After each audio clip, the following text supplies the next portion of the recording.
绍一下自己的角色吧。斗门镇的女法医是一个外表坚强阳光，但是内心也有一点自己的小伤疤的女生。自己在这部剧中是什么担当？辅助担当吧。平时是悬疑侦探剧爱好者吗？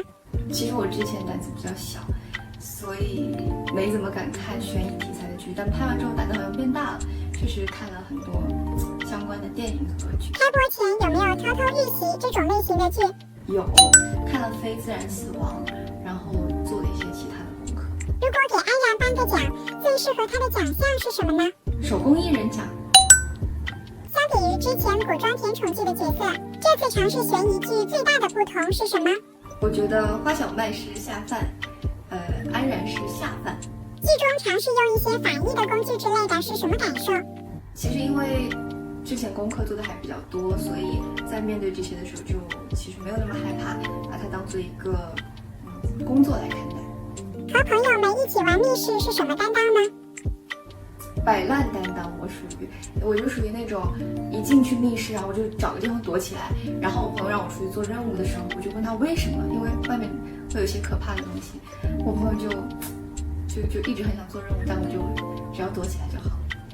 评论里大家有些疑问，为什么安然出场的时候和秦明针锋相对？其实安然在秦明来之前是镇上唯一的女法医，所以你知道安然上就会有一些小小的优越感。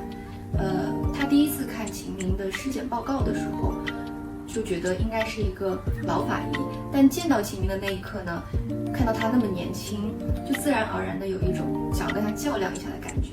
但是在相处过程中呢，确实觉得秦明非常非常厉害，所以他们后面也相互协作，然后帮助秦明成为战友，成为朋友这样。有一集安然深夜独自行动，网友们觉得安然胆子很大，你觉得呢？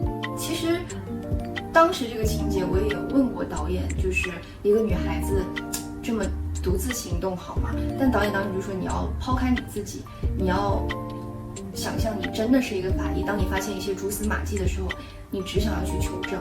其实我包括秦明老师其实也跟我说过，当他们发现案件一些线索的时候，他们脑海中就只有想要去抓住嫌疑犯，去破案，把个人的事情先放在一边。所以其实这个我能理解，我当时提出疑问的时候，这几点都有说服到我，我不知道我能不能说服你们。给大家画个看剧重点吧。最熟悉的陌生人。对同组的演员们的初印象、与现印象是什么呢？其实张耀我之前合作过一部戏，所以我对他的印象已经非常深了。他就是一个很活泼、很可爱、认真的一个大男孩。那对彭楚月呢，是因为我们第一次合作，但我们有共同的好朋友。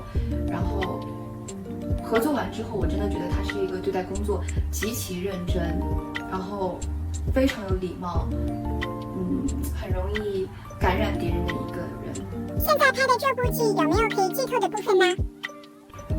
他讲的主要是跟隐居先生谈恋爱的一个故事，那里面就会有很多跟男主在大山里谈恋爱的戏份，我觉得跟之前拍过的可能有点不太一样。然后我还加了很多我自己，撒娇啊，然后我自己比较可爱的一面给现在的这个角色啊，希望大家可以关注一下。在剧组或者生活中有没有一些健康特质美食呢？其实也有蛮多人推荐的，就是那个绿汁，然后自己在剧组可能每天早上起太早就有点麻烦，所以我就会点那个黄瓜汁，不加糖的黄瓜汁，我觉得那个还蛮健康的。